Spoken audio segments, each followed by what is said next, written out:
नमस्कार देवियों, सज्जनों और सर्वप्रिय छात्रों, आप सबका शिक्षा पॉइंट पर हार्दिक स्वागत है। 72वें गणतंत्र दिवस के अवसर पर शिक्षा पॉइंट की ओर से अनेक हार्दिक शुभकामनाएं। 1950 में 26 जनवरी 1950 के दिन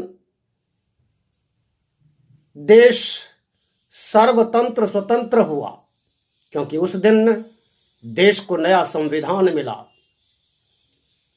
एक लंबी लड़ाई के बाद, संघर्ष के बाद जो आजादी मिली, उससे पहले की जो राजनीतिक भावनाएं थीं, स्वतंत्रता के बाद जो राजनीतिक भावनाओं ने जन्म लिया, उन भावनाओं ने देश को आए दिन आहत किया है। गणतंत्र गणतंत्र में बदलते हुए देखा है हमने। बंदूक के बल पर लोगों के अधिकारों का हनन होते हुए देखा है हमने। शोषितों, दलितों, वंचितों, उपेक्षितों को दम तोड़ते देखा है, कराहते देखा है। राजनेताओं को और पार्टियों को दल बदलते हुए, दंगे फसाद कराते हुए देखा है। यह है असली गणतंत्र। जबकि गणतंत्र, जय गणतंत्रा, जय हो, क्या सपने देखे हैं हमने। हमारे अन्नदाता किसान सड़कों पर ठिठुरती सर्दी में रातें बिताएंगे, दिन बिताएंगे, अपने परिवार को, अपने घर बार को छोड़ करके सड़कों पर इस तरह से घूमेंगे, इस तरह से अपना समय बर्बाद करेंगे, अपनी पूंजी बर्बाद करेंगे, सेठ साहूकारों, पूंजीपतियों के अधीन हो जाएंगे। वो अपनी ही जमीन पर बंधुआ मजदूर बनकर रह जाएंगे।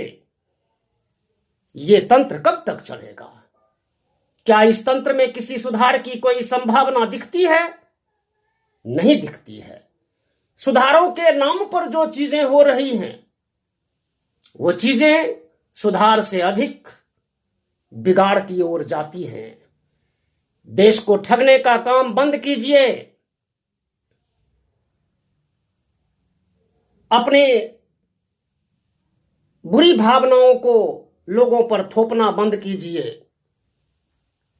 अपने एजेंडे को इस तरह से न चलाइए कि एक वर्ग विशेष को उसका फायदा मिले और एक बड़ा वर्ग विशेष उससे वंचित रहे, अधिकारों से वंचित रहे।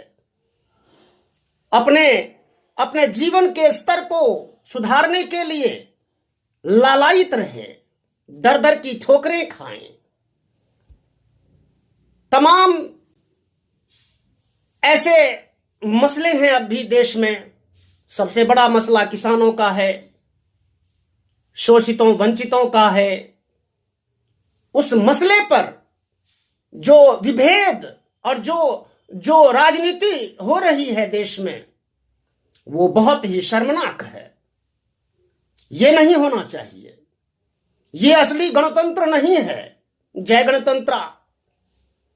जिस भावनाओं को, जिस भावना को हमारे स्वतंत्रता पूर्व के नेताओं ने संजोया, पिरोया, है ना, संघर्ष के बल पर देश को आजाद कराया, बाद में जो परिस्थितियां पैदा हुई हैं, लूट खसोट और राजनीतिक दंगे फसाद, उन कारणों से देश बहुत पीछे की ओर गया है।